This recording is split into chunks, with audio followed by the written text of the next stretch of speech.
কক্সবাজার সমুদ্র সৈকতের লাবণী পয়েন্টে গোসল করতে নেমে ভেসে গিয়ে নিখোঁজ পর্যটক আহনাফের মরদেহ দীর্ঘ ১৫ ঘণ্টা পর উদ্ধার করা হয়। সোমবার সকাল ৬:৩০টার দিকে কক্সবাজার সৈকতের সমিতিপাড়া পয়েন্টে নিখোঁজ আহনাফের মরদেহ ভাসতে দেখে স্থানীয়রা।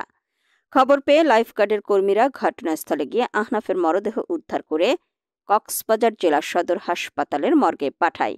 আহনাফ বগুড়ার শরীফুল ইসলামের পুত্র এবং জাতীয় দলের ক্রিকেটার মুশফিকুর রহিমের ভাতিজা। একই সঙ্গে ভেসে যাওয়া আরও দুজনকে জীবিত উদ্ধার করেছে লাইফগার্ডের সদস্যরা। ৭ সেপ্টেম্বর দুপুর ২:৩০টার দিকে এই ঘটনা ঘটে। কক্সবাজার জেলা প্রশাসনের পর্যটন সেলের দায়িত্বে থাকা সহকারী কমিশনার মোহাম্মদ আজিম খান বলেন, বগুড়া থেকে সব পরিবারে তারা ঘুরতে আসে। এতে আহনাফ নামের এক শিক্ষার্থী সাগরে ভেসে গিয়ে নিখোঁজ হয়। আহনাফকে উদ্ধারে জেলা প্রশাসন ও লাইফগার্ড যৌথভাবে কাজ করে।